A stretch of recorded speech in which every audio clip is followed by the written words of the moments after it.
জটিল যৌগের কতকগুলি পদ তোমাদের জানা দরকার। তার মধ্যে কিছু কিছু পদ তোমরা আগের টপিকে জানতে পেরেছো। এবার দেখো লিগ্যান্ড, যে লিগ্যান্ড কথাটি আমরা ইতিমধ্যে আলোচনা এনে ফেলেছি, সেটা আজকে আমরা আরো ডিটেলসে জানার চেষ্টা করছি। দেখো জটিল যৌগের কেন্দ্রীয় পরমাণু বা যে ধাতব পরমাণু বা আয়ন থাকে তার সাথে যুক্ত কতগুলো প্রশম অণু কিংবা ক্যাটায়ন কিংবা অ্যানায়ন থাকে, সেইগুলোই অর্থাৎ ওই প্রশম অণু বা ক্যাটায়ন অ্যানায়নগুলোই হচ্ছে ওই লিগ্যান্ড। ওই কেন্দ্রীয় ধাতব পরমাণুর সাথে যুক্ত এই কণাগুলোই অর্থাৎ এই প্রশম অণু আয়ন, এরাই হচ্ছে লিগ্যান্ড। ডিফাইনটা দেখো, তোমরা বই থেকেও পড়তে পারবে।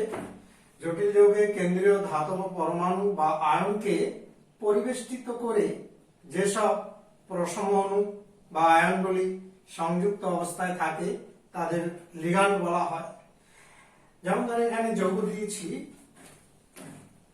এখানে দেখো কিউপ্রো অ্যামোনিয়াম সালফেট, এই একটা জটিল যৌগ। এখানে 4খানা অ্যামোনিয়া অণু, প্রশম অণু যুক্ত রয়েছে, তার মানে এই 4টা অ্যামোনিয়া অণু হচ্ছে লিগ্যান্ড।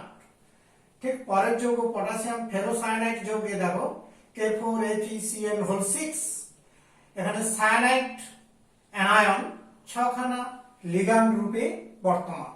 তাহলে লিগ্যান্ড আমরা বলছি, এখানে ডেফিনিশনে বললাম 3 প্রকারের হতে পারে। হ্যাঁ, একটা প্রশম, আরেকটা হচ্ছে অ্যানায়নিক হতে পারে, তৃতীয় হচ্ছে ক্যাটায়নিক হতে পারে। কয়েকটি প্রশম লিগ্যান্ডের সচরাচর যেগুলো খুব বেশি দেখা যায় জটিল যৌগে, তো তার মধ্যে অ্যামোনিয়া NH3 এটা একটা প্রশম। এখানে দাতা পরমাণু নাইট্রোজেন ও লোন পেয়ার রয়েছে, নিঃসঙ্গ ইলেকট্রন যোগ। কার্বনিল, যেটা কার্বন মনোক্সাইড রূপে আমরা চিন্তা করতে পারি, কার্বনের এখানে লোন পেয়ার রয়েছে। নাইট্রিক অক্সাইড, এটাকে আমরা নাইট্রোসিল লিগ্যান্ড হিসাবে পাঠ করব। এই নাইট্রোসিলের নাইট্রোজেন পরমাণুতে লোন পেয়ার রয়েছে। জলের অণু, এটাও একটা প্রশম লিগ্যান্ড, অক্সিজেনের লোন পেয়ার রয়েছে। এরকম আরো রয়েছে বেশ কিছু আমরা লিগ্যান্ড দেখতে পাবো, প্রশম ligand. Anionic ligand fluoride, chloride, bromide, iodide এবং অ্যাসিটেটো, অর্থাৎ অ্যাসিটেট অ্যানায়ন, যেটা আমরা লিগ্যান্ড হিসাবে পাঠ করবার সময় অ্যাসিটেটো বলবো। আর ক্যাটায়নিক লিগ্যান্ড যেমন নাইট্রোসোনিয়াম NO+, হাইড্রোজোনিয়াম NH2 NH3+, এগুলো হচ্ছে ক্যাটায়নিক লিগ্যান্ড। তাহলে লিগ্যান্ড সম্পর্কেও মোটামুটি একটা ধারণা হলো। এই লিগ্যান্ডের বলছি জটিল যৌগে স্বর্গাঙ্ক। স্বর্গাঙ্ক বলতে কেন্দ্রীয় ধাতব পরমাণু বা আয়ন যে মেটালটা থাকে, যেমন এখানে কপার কেন্দ্রীয় ধাতু রয়েছে, তৃতীয় বন্ধনীর মধ্যে আমরা স্বর্গীয় স্তর বলেছিলাম। এই স্বর্গীয় স্তরে যে কেন্দ্রীয় ধাতব আয়ন বলতে এখানে কপার, এই দ্বিতীয় যৌগে যেমন আয়রন, এটা স্বর্গাঙ্ক, তার মানে কোঅর্ডিনেশন নাম্বার। এই টপিকটা এখানে বিষয়টি আলোচনা করছি যে জটিল যৌগে কেন্দ্রীয় ধাতব পরমাণু বা আয়নের সঙ্গে লিগ্যান্ডের মোট যতগুলো দাতা পরমাণু সরাসরি অসমযোজী বন্ধন দ্বারা যুক্ত থাকে, সেই সংখ্যাকেই ওই ধাতব পরমাণু বা আয়নের স্বর্গাঙ্ক বলে। তো দেখো এখানে আমরা দেখতেছি, এখানে প্রথম যে যৌগটা একটা উদাহরণ দিয়েছি কিউপ্রো অ্যামোনিয়াম সালফেট। এখানে দেখো অ্যামোনিয়া লিগ্যান্ড, এর লোন পেয়ার রয়েছে নাইট্রোজেন পরমাণুতে, এটা একটা অসমযোজী বন্ধন গঠন করে। তার মানে এখানে লক্ষ্য করো, আমি একটু ভেঙে দেখাচ্ছি।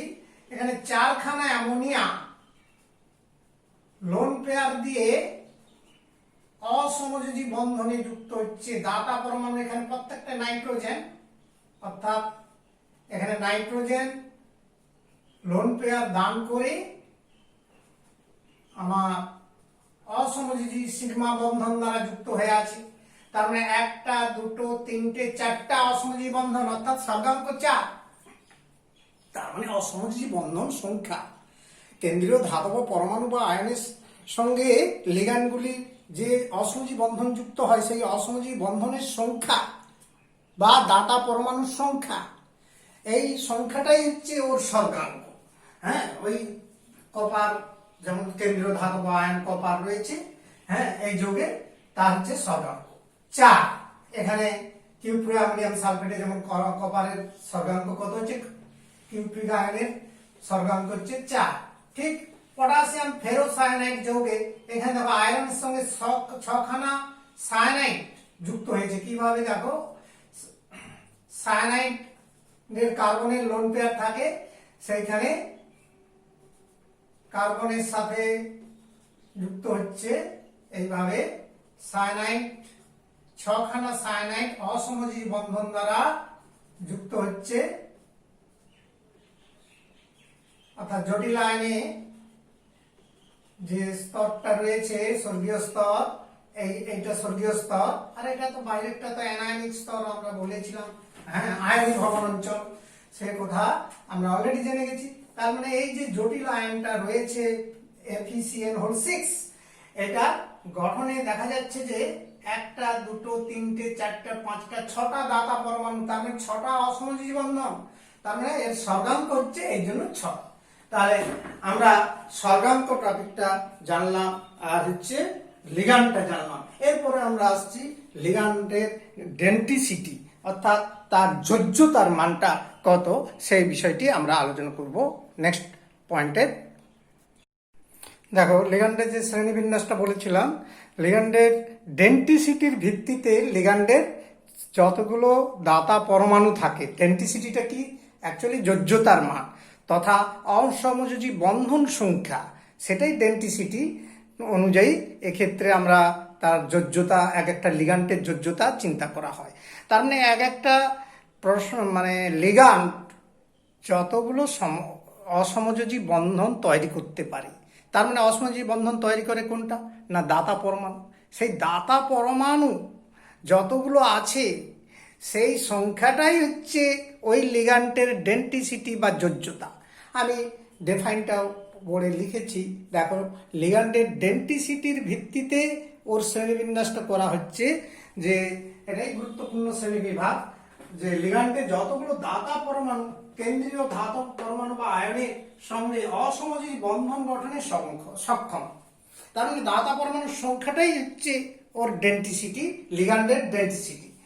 যেমন লিগ্যান্ডে একটি দাতা পরমাণু থাকলে একযোজী বা মনোডেন্টেড লিগ্যান্ড, লিগ্যান্ডে দুটি দাতা পরমাণু থাকলে দ্বিযোজী বা বাইডেন্টেড লিগ্যান্ড, তিনটি দাতা পরমাণু যখন লিগ্যান্ডে থাকবে তখন ত্রিযোজী বা ট্রাইডেন্টেড লিগ্যান্ড। এবার দেখো এক্সাম্পল দিচ্ছি, আমরা এখানে উদাহরণ দিচ্ছি মনোডেন্টেড লিগ্যান্ডের কয়েকটা উদাহরণ, যেগুলো খুবই গুরুত্বপূর্ণ, লাগবে তোমাদের সবসময়, প্রচলিত ব্যবহার করা হয়। তাহলে দেখো এখানে যেমন প্রসম একযোজী লিগ্যান্ড, অর্থাৎ মনোডেন্টেড যে প্রসম লিগ্যান্ডগুলো কি রয়েছে, যেমন অ্যামোনিয়া, এখানে দাতা পরমাণু রয়েছে একটাই, রয়েছে নাইট্রোজেন। এখানে লক্ষ্য করো জল, জলে দাতা পরমাণু অক্সিজেন, কার্বন মনোক্সাইড, দেখিস ওটাকে কার্বনিল বলে মানে আমরা পাঠ করব। এখানে কার্বন পরমাণুর লোন পেয়ার রয়েছে, অর্থাৎ দাতা পরমাণু এখানে কার্বন, অর্থাৎ এক্ষেত্রেও মানে পরমাণুর সংখ্যা 1, তার মানে মনোডেন্টেড মানে একযোজী লিগ্যান্ড।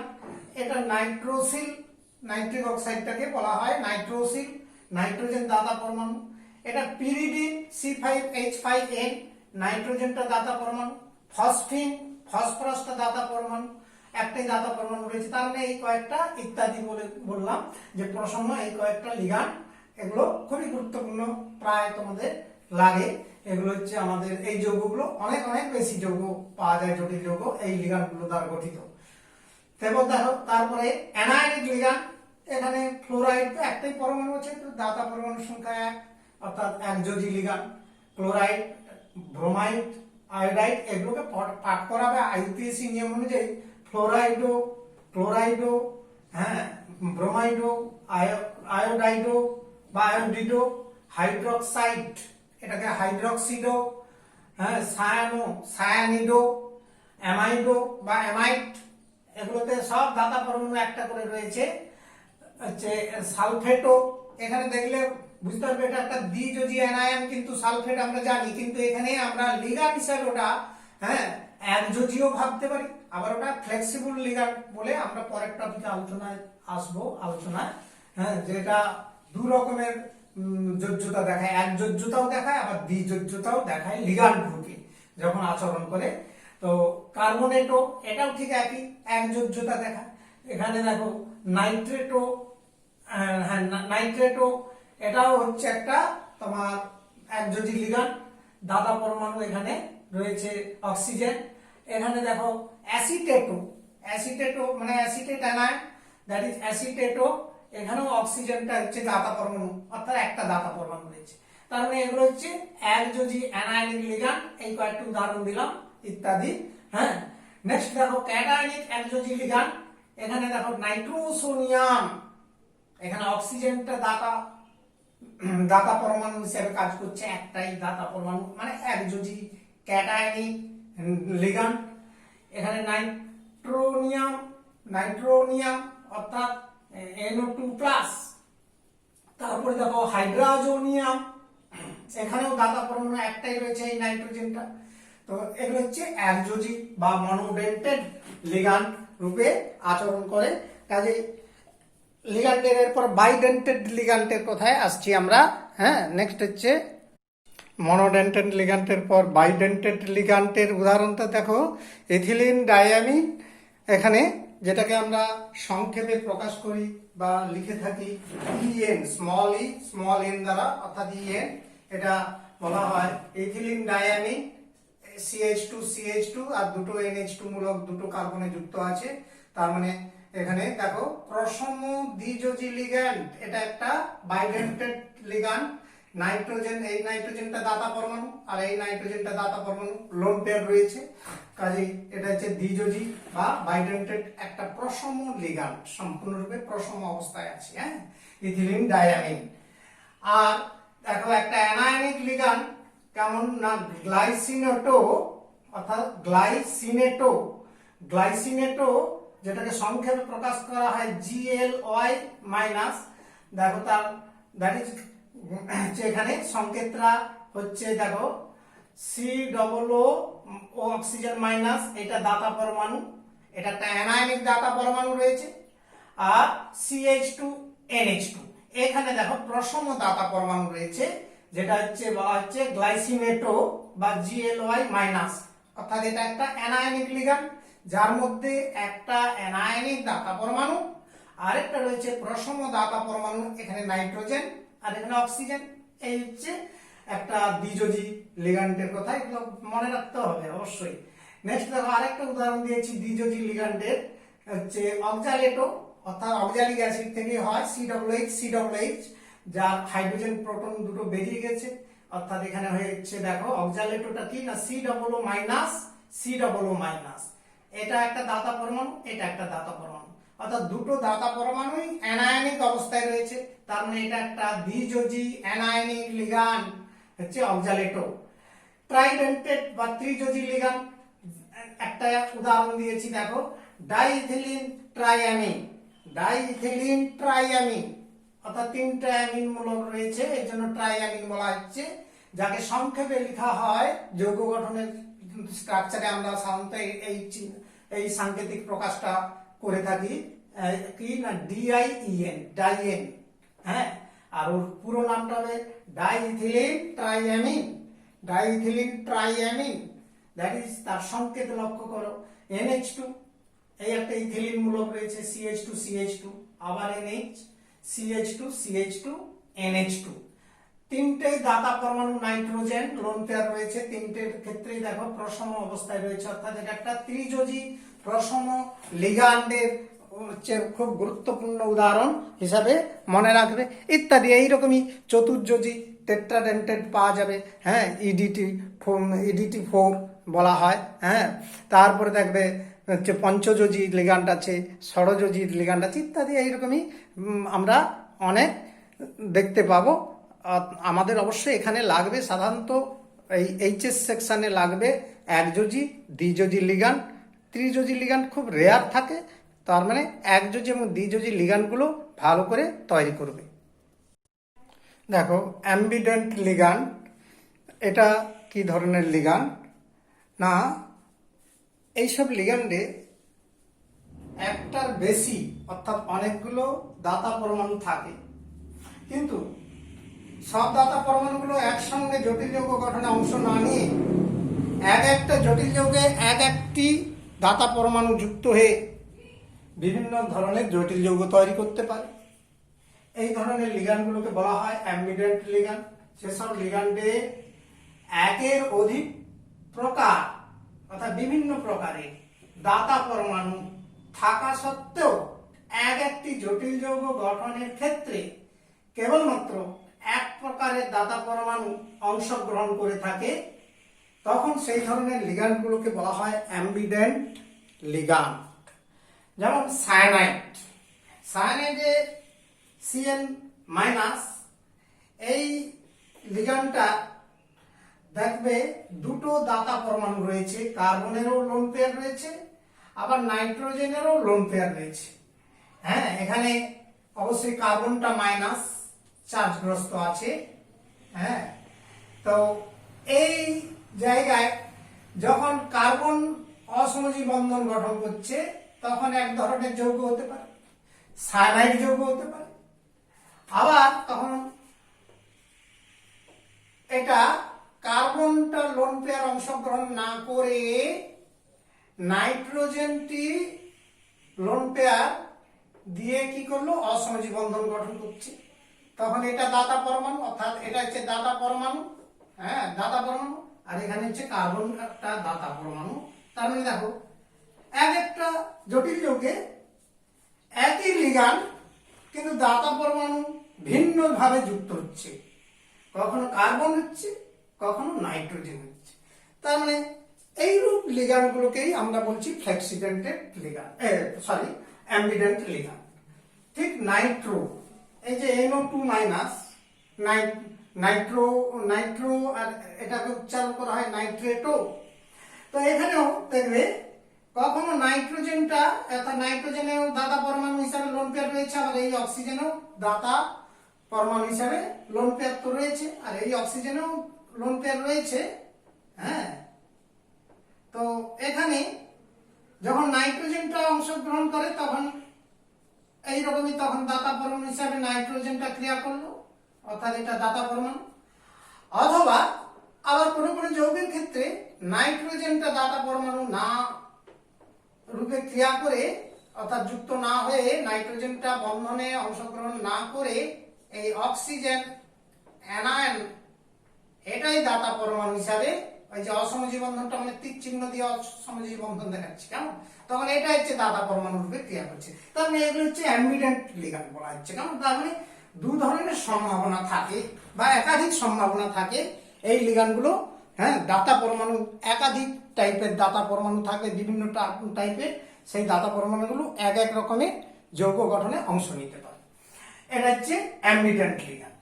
আর ফ্লেক্সিডেন্ট লিগ্যান্ডটা অনেক লিগ্যান্ড আছে, কখনো মনোডেন্টেড, কখনো বাইডেন্টেড ইত্যাদি, অর্থাৎ বিভিন্ন যোজ্যতায় তারা বিভিন্ন রূপে আচরণ করতে পারে জটিল যৌগ গঠনের সময়। এমন ধরনের লিগ্যান্ডগুলোকে বলা হচ্ছে ফ্লেক্সিডেন্টেড লিগ্যান্ড। এটা ফয় নয়, ফ্লেক্সিডেন্টেড লিগ্যান্ড। হ্যাঁ, অর্থাৎ এই ফ্লেক্সিডেন্টেড লিগ্যান্ড হচ্ছে, এখানে যেমন ডিফাইনটা বলেছি, দেখো একাধিক দাতা পরমাণুযুক্ত লিগ্যান্ডে সমস্ত দাতা পরমাণু যদি একই সঙ্গে বন্ধন গঠনের জন্য ব্যবহৃত না হয়ে, তার মানে যতগুলো দাতা পরমাণু অনেকগুলো আছে একাধিক, সব দাতা পরমাণুগুলো একসঙ্গে আমার অসমযোজী বন্ধন গঠন করে যৌগ গঠন করছে না, এই কথাটা বলা হচ্ছে যে একই সঙ্গে বন্ধন গঠনের জন্য ব্যবহৃত না হয়ে ভিন্ন ভিন্ন জটিল যৌগ গঠনের সময়, অর্থাৎ জটিল যৌগ গঠনের ক্ষেত্রে ভিন্ন ভিন্ন সংখ্যক দাতা পরমাণু ব্যবহৃত হয়, অর্থাৎ বিভিন্ন সংখ্যক দাতা পরমাণু ব্যবহৃত হয়, কখনো একটা দাতা পরমাণু, কখনো দুটো দাতা পরমাণু এখানে ব্যবহৃত হয়, তখন ওইসব লিগ্যান্ডকে বলা হচ্ছে ফ্লেক্সিডেন্টেড লিগ্যান্ড।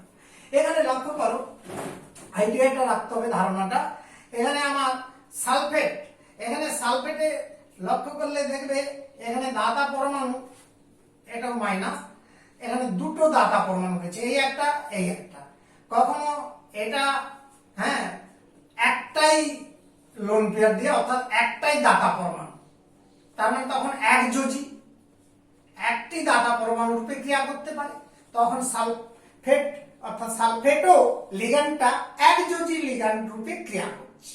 আবার কোন কোন যৌগ গঠন ক্ষেত্রে, জটিল যৌগ গঠনের ক্ষেত্রে তোমার প্রতিটা দাতা পরমাণু অংশ নিচ্ছে, অর্থাৎ এটাও অংশ নিচ্ছে, এটাও অসমযোজী বন্ধন গঠন করছে, অর্থাৎ এখানে দুটি দাতা অর্থাৎ দ্বিযোজী লিগ্যান্ড রূপে আচরণ করছে। এইরূপ ক্ষেত্রে তাদের যোজ্যতাগুলো ফ্লেক্সিবল, মানে একটু উজ্জ্ব থাকছে, যে ওটা একযোজী হিসাবেও কাজ করতে পারে, আবার দ্বিযোজী লিগ্যান্ড হিসাবেও ক্রিয়া করতে পারে। আবার অনেক লিগ্যান্ড একাধিক যোজ্যতা দেখাতে পারে, আরো অনেক রকমের লিগ্যান্ড রয়েছে, সেগুলো তোমরা দেখতে পাবে পরে পরে যৌগ অ্যাপ্লাই করতে গেলে। হ্যাঁ, এই হচ্ছে ফ্লেক্সিডেন্টেড লিগ্যান্ড।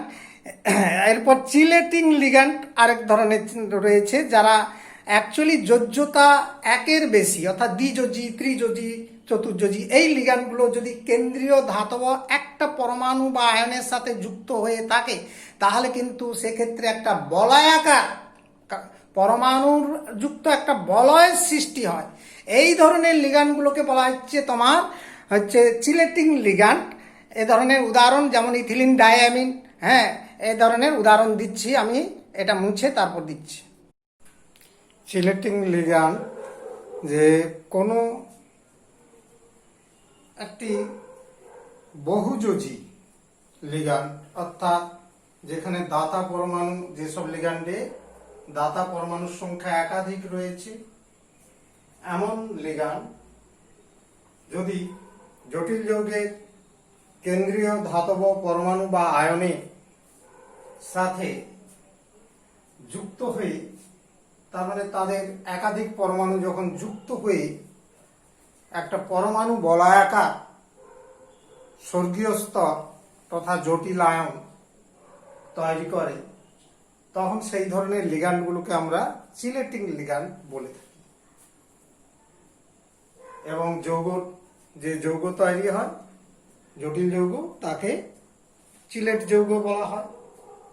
তা এখানে ডেফাইনটা আমি লিখেছি যে কোনো একটি দ্বিযোজী বা বহুযোজী লিগ্যান্ড একই কেন্দ্রীয় ধাতব পরমাণু বা আয়নের সঙ্গে দুই বা ততোধিক দাতা পরমাণু দ্বারা যুক্ত হয়ে স্বর্গীয় স্তরে বলয়াকার পরমাণু শৃঙ্খল গঠন করে, তখন সেই লিগ্যান্ডকে চিলেটিং লিগ্যান্ড এবং উৎপন্ন জটিল যৌগকে চিলেট যৌগ বলা হয়।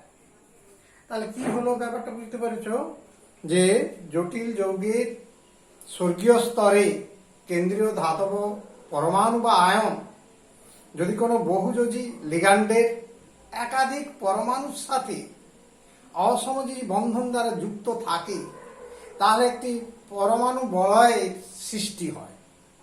এই বলয়াকার গঠনকারী লিগ্যান্ডগুলোকেই বলা হচ্ছে চিলেট লিগ্যান্ড আর চিলেটিং লিগ্যান্ড।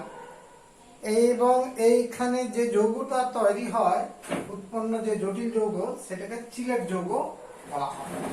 যেমন একটা উদাহরণ দিয়েছি, দেখো আমার ডাইক্লোরিডো 20 ইথিলিন ডাইঅ্যামিন কোবাল্ট 3, কেমন ক্যাটায়ন, এটা স্বর্গীয় স্তর একটা জটিল আয়নের গঠন দেখানো হচ্ছে, যেখানে কোবাল্ট কেন্দ্রীয় ধাতব আয়ন রয়েছে, জার্ম স্তর 3, তার মানে কোবাল্ট ক্যাটায়নটা রয়েছে এখানে, এবং দুটো ক্লোরিন একযোজী লিগ্যান্ড রয়েছে, আর ইথিলিন ডাইঅ্যামিন দ্বিযোজী দুটো লিগ্যান্ড রয়েছে। অর্থাৎ এই চিলেট যৌগে এখানে বহুযোজী তথা দ্বিযোজী লিগ্যান্ড ইথিলিন ডাইঅ্যামিন থেকেছে, এটি কোবাল্টের সাথে যুক্ত হয়ে একটা চিলেট যৌগ তৈরি করে তথা চিলেট আয়ন তৈরি করছে এখানে। এই গঠনটা আমি তোমাদের এই গঠন কাঠামোটা দেখাচ্ছি। দেখো যে কোবাল্ট 3+ ক্যাটায়ন, কেমন, এখানে 6 যোজ্যতা আছে, কারণ দ্বিযোজী দুটো লিগ্যান্ড থাকা মানে 2 2 4 যোজ্যতা, অর্থাৎ এখানে 4টা অসমযোজী বন্ধন আর দুটো ক্লোরিনের জন্য মোট 2টো অসমযোজী বন্ধন, টোটাল 6 খানা সমযোজী বন্ধন কোবাল্টের সাথে যুক্ত আছে। তো ক্লোরিন, ক্লোরাইড আয়ন তথা লিগ্যান্ড দুটো যুক্ত আছে, দুটো ক্লোরিন দুটো সমযোজী বন্ধনে যুক্ত আছে। এবার ইথিলিন ডায়ামিন, ইথিলিন ডায়ামিন এখানে দেখো যুক্ত হচ্ছে কিভাবে, NH2 এবার হচ্ছে ডায়ামিনের এটা CH2 এটা ইথিলিন ডায়ামিন, তোমার NH2 এর সাথে এই দেখো একটা বলয়াকার, হ্যাঁ, গঠন সমৃদ্ধ গঠনযুক্ত চিলেট আয়ন তৈরি হয়েছে, অর্থাৎ পরমাণু শৃঙ্খল তৈরি হয়েছে বলয়াকার। ঠিক দুটো তো ইথিলিন ডায়ামিন আছে, এই একটা ইথিলিন ডায়ামিন, তেমনি আরো একটা ইথিলিন ডায়ামিন CH2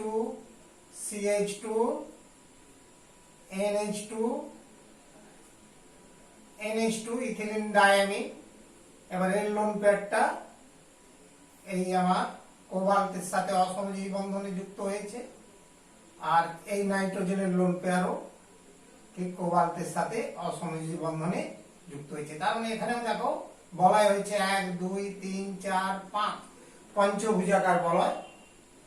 এই ধরনের গঠন যে চিলেট আয়ন তথা চিলেটিং কম্পাউন্ড তৈরি হয়েছে, জটিল যৌগ, হ্যাঁ, এটা একটা জটিল আয়ন, অর্থাৎ এটার গঠন স্ট্রাকচার হচ্ছে এইরকমই বিষয়টা দাঁড়ালো। তাহলে এর যদি হেড্রানটা আঁকি তাহলে এটা এরকম একটা, কারণ অষ্টতলকীয় গঠন হবে, তোমরা জ্যামিতিক গঠন পড়লে বুঝতে পারবে। এটা এরকম একটা অষ্টতলকীয় গঠন কেমন, ক্লাস 11-এ পড়েছো যে এইরকম কেন্দ্রীয় মেটাল, আর এই হচ্ছে ধরো এটা লিগ্যান্ড এল এল এল এল এল এল, এল গুলো হচ্ছে লিগ্যান্ড আর এমটা হচ্ছে মেটাল, 6 খানা অসমযোজী বন্ধন। তার মানে লিগ্যান্ড গুলো এই 4টা কৌণিক বিন্দুতে একটা বর্গাকারের, হ্যাঁ, ক্ষেত্রে 4টা কৌণিক বিন্দুতে 4টা লিগ্যান্ড অসীম বন্ধন করলো, আর একটা হচ্ছে পরস্পর, হ্যাঁ, উল্লম্ব ভাবে দুদিক থেকে দুটো লিগ্যান্ড যুক্ত হয়েছে। এটা তো তোমরা জানো অক্টাহেড্রান, অষ্টতলকীয় গঠন করে। তো যাই এই ক্ষেত্রে আমরা যেটা আলোচনা বিষয় ছিল, একটা চিলেটিং আয়ন তৈরি হয়েছে, অর্থাৎ এখানে পঞ্চভুজাকার দুটো বলয় তৈরি হয়েছে, কারণ ইথিলিন ডায়ামিন, দুটো ইথিলিন ডায়ামিন এইভাবে যুক্ত হয়ে একটা চিলেট কম্পাউন্ড হচ্ছে কমপ্লেক্স কম্পাউন্ড তৈরি হয়ে গেছে। এই হচ্ছে চিলেটিং লিগ্যান্ড সম্পর্কেও ধারণা।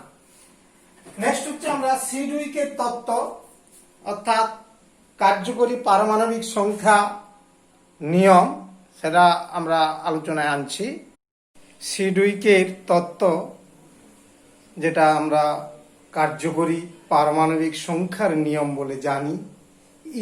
EN রুল মানে এফেক্টিভ, ই মানে এফেক্টিভ, এ মানে অ্যাটমিক, এন মানে number, effective atomic number rule, অর্থাৎ কার্যকরী পারমাণবিক সংখ্যার নিয়ম। জটিল যৌগের স্থায়িত্ব ব্যাখ্যা করার জন্য বিজ্ঞানী সিডুইক একটি নিয়ম প্রবর্তন করে, যে নিয়মটা জটিল যৌগের কেন্দ্রীয় ধাতব পরমাণু বা আয়নে কার্যকরী পারমাণবিক সংখ্যার ভিত্তিতে গঠিত। অর্থাৎ কেন্দ্রীয় যে ধাতব পরমাণুটি রয়েছে, সে আয়ন থাক আর ধাতব পরমাণু থাক, সেই ধাতুটা কার্যকরী পারমাণবিক সংখ্যার উপরেই সূত্রটা প্রতিষ্ঠিত। এই সূত্রটা পড়বার আগে আমাদের কার্যকরী পারমাণবিক সংখ্যা অর্থাৎ এফেক্টিভ অ্যাটমিক নাম্বার বিষয়টা কি সেটা জানতে হবে।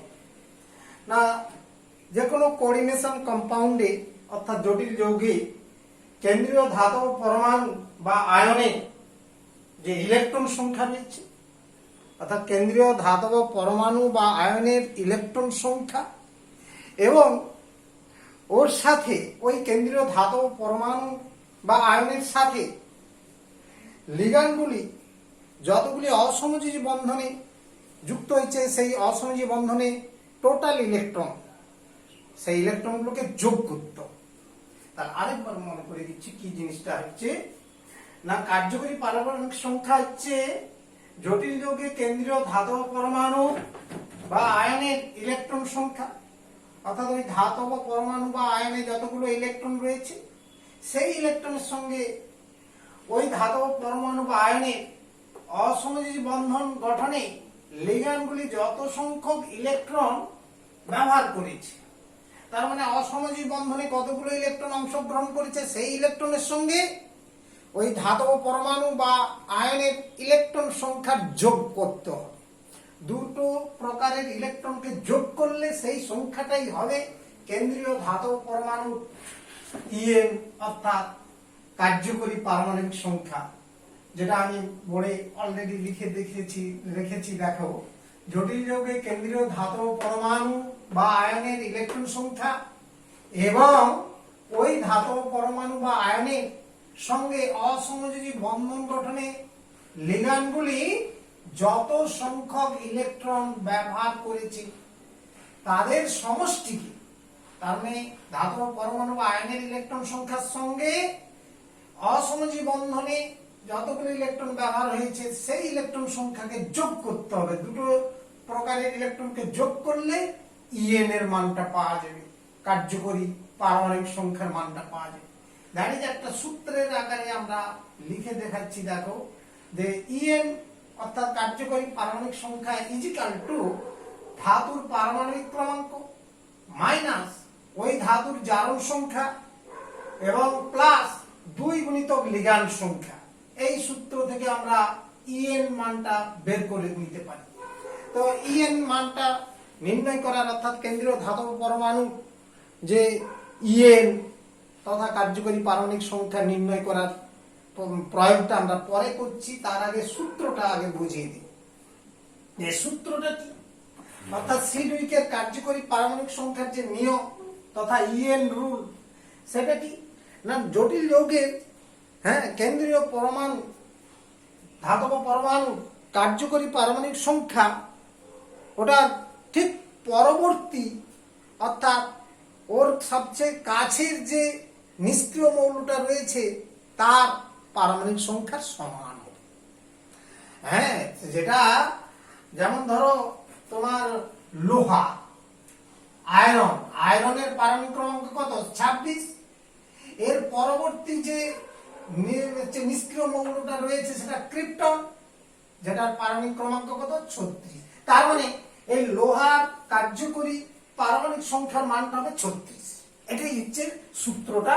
বলা হচ্ছে যে জটিল যৌগে কেন্দ্রীয় ধাতব পরমাণুর কার্যকরী পারমাণবিক সংখ্যার মান ওর নিকটবর্তী পরবর্তী নিষ্ক্রিয় গ্যাসের পারমাণবিক সংখ্যার সমান।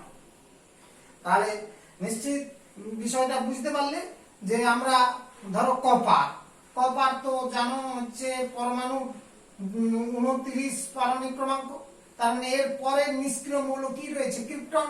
তাহলে তার এই কপারের ইএন এর মানটা কত হবে না 36, কারণ নিষ্ক্রিয় মৌলটির পারমাণবিক ক্রমাঙ্ক কত? 36।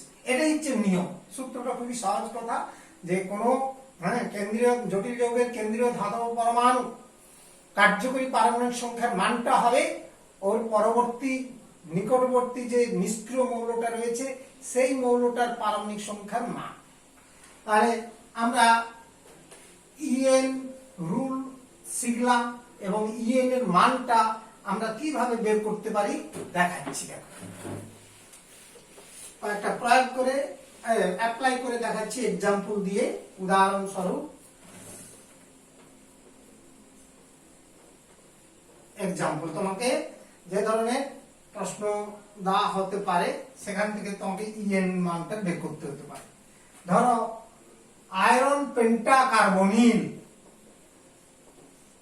আয়রন পেন্টাকার্বনিল এই জটিল যৌগে আয়রনের কার্যকরী পারমাণবিক সংখ্যার মান কত হবে? না দেখো এখানে আয়রন জারণ স্তর 0 রয়েছে। হ্যাঁ, এটা যেহেতু এটা নিষ্ক্রিয় প্রশম লিগান্ড, তার মানে প্রশম লিগান্ড মানে এর আধান 0, তার মানে টোটাল আধানটা তো যোগফল কত হবে? 0। আমরা পারমাণবিক জারণ সংখ্যা নির্ণয়ের নিয়ম ক্লাস 11 এ শিখেছিলাম, সেইটাকে প্রয়োগ করে দেখাচ্ছি। দেখো অতএব FeA EAN হচ্ছে কার্যকরী পারমাণবিক সংখ্যা ইজিক্যাল টু এর হচ্ছে আমার প্রথমে যে সূত্রটা একটু আগে তোমাদের আমি লিখিয়েছিলাম কি না, ধাতুর পারমাণবিক ক্রমাঙ্ক, অর্থাৎ ধাতুর পারমাণবিক ক্রমাঙ্ক মাইনাস ধাতুর জারণ সংখ্যা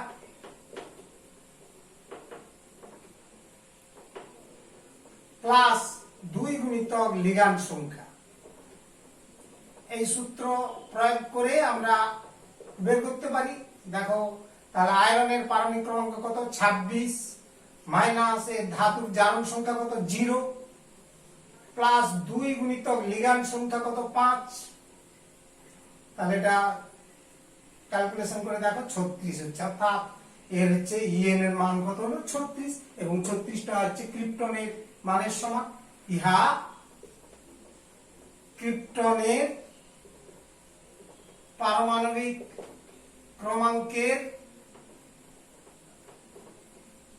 সমান। কেমন? এই ইএন এর মানটা সূত্র অনুযায়ী মিলে গেল। তাহলে এটা একটা গেল। নেক্সট ধরো আমি তোমাদের আরো একটি এক্সাম্পল দিচ্ছি। ধরো আয়রন ফেরোসায়ানাইড, এটা 6। লোহার ফেরোসায়ানাইড যে আয়নটা রয়েছে তার আধান হচ্ছে -4। হ্যাঁ, হচ্ছে তার মানে এটা জারণ সংখ্যা কত? 2। রোমান হরফে জারণ সংখ্যা দিয়ে প্রকাশ করা হয়। এটা আমরা আগে প্রথম দিন আলোচনা করেছিলাম এই চ্যাপ্টারে। তো সেখানে দেখো আয়রনের জারণ সংখ্যা এটা, তাহলে এখানে আয়রনের ইএন ভ্যালু কত হবে? না পারমাণবিক ক্রমাঙ্ক মাইনাস জারণ সংখ্যা 2 প্লাস 2 গুণিতক লিগ্যান্ড সংখ্যা 6। ক্যালকুলেশন করো, 6 দিয়ে 12, 12 থেকে 2 গেলে 36। তাহলে ইহা ক্রিপ্টনের পারমাণবিক ক্রমাঙ্কের সমান। ক্রিপ্টনের পারমাণবিক ক্রমাঙ্কের সমান হচ্ছে, তার মানে পরবর্তী নিষ্ক্রিয় মৌলের পারমাণবিক সংখ্যা সমান হচ্ছে। তাহলে এটা একটা কম্পাউন্ড দেখলে। যেমন ধরো আরো একটা যৌগ যেমন দিচ্ছি, কপার এর একটা কম্পাউন্ড, অর্থাৎ টেট্রামিন। হ্যাঁ, টেট্রামিন কপার 2, দ্যাট ইজ এটা একটা জটিল আয়ন। এক্ষেত্রে তাহলে কপারের ইএন মান কত হবে? না কপারের ইএন ভ্যালু ইজিক্যাল টু কপারের পারমাণবিক ক্রমাঙ্ক 29 মাইনাস এর জারণ সংখ্যা, দেখো লক্ষ্য করে এটা জারণ সংখ্যা কত? 2। হ্যাঁ, জারণ সংখ্যা বের করলাম 2 প্লাস 2 ইনটু লিগ্যান্ড সংখ্যা 4, 2 8, লিগ্যান্ড সংখ্যা হচ্ছে 4। হ্যাঁ, আর 2 ইনটু লিগ্যান্ড সংখ্যা এত, তাহলে 4 2 8, 8 থেকে 2 গেলে হচ্ছে 6, 29 6 35। তার মানে এটা ক্রিপ্টনের পারমাণবিক ক্রমাঙ্কের কাছাকাছি মান। তার মানে এর সব এটা হচ্ছে ইএন ভ্যালু পাওয়া গেল। তার মানে অনেক সময় কি হয়, সেই পরবর্তী নিষ্ক্রিয় মৌলের পারমাণবিক ক্রমাঙ্কের প্রায় সমান হচ্ছে। হ্যাঁ, হয় সেই মানটা হতে পারে অ্যাকুরেট অথবা তার কাছাকাছি। এইটা হচ্ছে ক্যালকুলেশন করে তোমরা এইভাবে ধরো আরেকটা আমি কপারের দেখাচ্ছি। দেখো টেট্রাসায়ানো, অ্যাকচুয়ালি উচ্চারণটা হবে টেট্রাসায়ানিডো কিউপ্রেট। হ্যাঁ, এখানে 4 মাইনাস মানে 2 মাইনাস হচ্ছে, কারণ 4টা সায়ানাইড আছে মানে প্রত্যেকটা সায়ানাইড -1। অর্থাৎ এখানে কি করে জারণ সংখ্যা বের করছি দেখো, x কপারের যদি x হয়, 4টা সায়ানাইড 4 * -1 ইজিক্যাল টু এটা আধানটা দেখো -2। দ্যাট ইজ এখান থেকে ক্যালকুলেশন করো x ইজিক্যাল টু কত হচ্ছে +2। হ্যাঁ, অর্থাৎ কপারের জারণ সংখ্যা এখানে 2। দ্যাট ইজ জারণ সংখ্যা এখানে 2 দিয়ে লিখলাম। তাহলে এখানে কপারের En সমান কপারের পারমাণবিক ক্রমাঙ্ক 29 মাইনাস জারণ সংখ্যা 2 প্লাস 2 ইনটু লিগ্যান্ড সংখ্যা 4।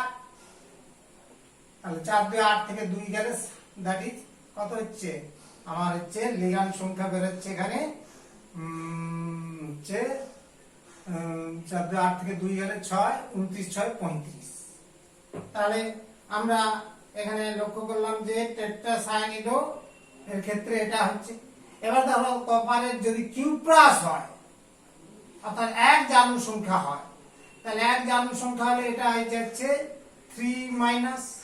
হ্যাঁ, 3 মাইনাস, তখন দেখো লক্ষ্য করো জারণ সংখ্যা কত হচ্ছে -1। আর ক্যালকুলেশন করলে এটা 36 দাঁড়াচ্ছে। অর্থাৎ টেট্রাসায়ানিডও কিউপ্রেট 1 এই জটিলায়নের কেন্দ্রীয় ধাতব পরমাণু তথা কপারের ইএন এর মান হচ্ছে 36, যাহা ক্রিপ্টনের পারমাণবিক ক্রমাঙ্কের সমান। এবার এটা প্রয়োগ কি করা যেতে পারে? এই নিয়মের প্রয়োগ, application of EN rule. EN effective atomic নাম্বারের নিয়মের প্রয়োগ না, এই সূত্র সাহায্যে, এই নিয়মের সাহায্যে জটিল যৌগে কেন্দ্রীয়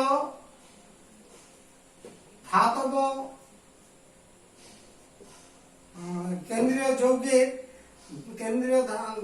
যৌগের ধাতব পরমাণুর সাথে যুক্ত লিগ্যান্ডের সংখ্যা নির্ণয় করা যেতে পারে। আমরা এক কথায় বলতে পারি যে এই যৌগে উপস্থিত লিগ্যান্ডের সংখ্যা, যৌগে কতগুলো লিগ্যান্ড আছে, উপস্থিত লিগ্যান্ডের সংখ্যা আমরা নির্ণয় করে নিতে পারি। অর্থাৎ ধাতব পরমাণুর স্বর্গাঙ্কের মানটাও নির্ণয় করা যায়। হ্যাঁ, তারপরে এর প্রয়োগটা এইভাবে আমরা যে লিগ্যান্ডের সংখ্যাটা নির্ণয় করা যেতে পারে। তাহলে যেমন ধরো তোমাকে দেওয়া হলো একটা যৌগ, যে কোনো ধরো আয়রনের প্রয়োগের এক্সাম্পল দেখাচ্ছে একটা। ধরো আয়রনের কার্বনিল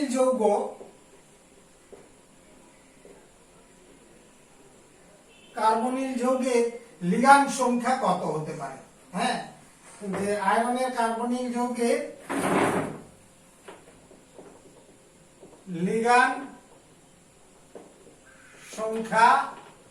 লিগ্যান্ডের সংখ্যা কত, লিগ্যান্ডের সংখ্যা নির্ণয় কর।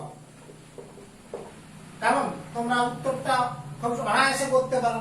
আয়রনের পরবর্তী নিষ্ক্রিয় মৌলকে ক্রিপ্টন, যেহেতু আয়রনের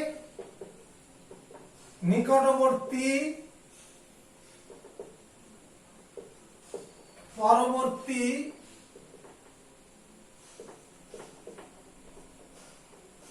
নিষ্ক্রিয় মৌল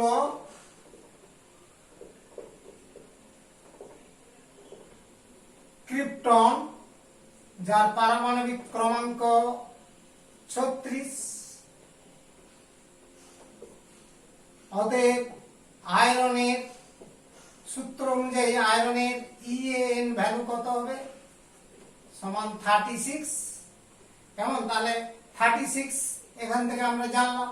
আবার ইএন সূত্র অনুযায়ী আমরা এটাকে লিখতে পারি তাহলে 36 ইজিক্যাল টু আয়রনের পারমাণবিক ক্রমাঙ্ক কত 26 মাইনাস আয়রনের এখানে জারণ সংখ্যা অবশ্যই হচ্ছে আমরা জানি যে কার্বনিল যে কোনো যৌগে কি হবে না জারণ সংখ্যা শূন্য হবে কেন না কার্বনিল মূলকটা কি প্রশম লিগ্যান্ড আর প্রশম লিগ্যান্ডের আধান কত 0 ওর আধান 0 হওয়া মানে আয়রনের আধানটাও শূন্য হবে তার মানে ওর জারণ সংখ্যা শূন্য প্লাস 2 ইনটু লিগ্যান্ডের সংখ্যা মনে করো x x সমান লিগ্যান্ডের সংখ্যা লিগ্যান্ডের সংখ্যা ধরে নিয়েছি এটা ধরিলাম লিগ্যান্ডের সংখ্যা সমান x তাহলে এখান থেকে x এর মানটা অনায়াসে বের করে নিতে পারি যে x ইজিক্যাল টু কত 36 মাইনাস 26 বাই 2 অর্থাৎ 5 অতএব আয়রনের লিগ্যান্ড সংখ্যা কত হচ্ছে 5 হ্যাঁ তার মানে কার্বনিল মূলকের সংখ্যা হবে 5 তাহলে যৌগটার গঠন কি হবে আয়রন পেন্টাকার্বনিল তাহলে এইভাবে আমরা জটিল যৌগে উপস্থিত লিগ্যান্ডের সংখ্যা ইএএন সূত্র অনুযায়ী বা নিয়ম অনুযায়ী আমরা সুন্দরভাবে বের করে নিয়ে জটিল যৌগের গঠন নির্ণয় করতে পারি খুব সুন্দরভাবে।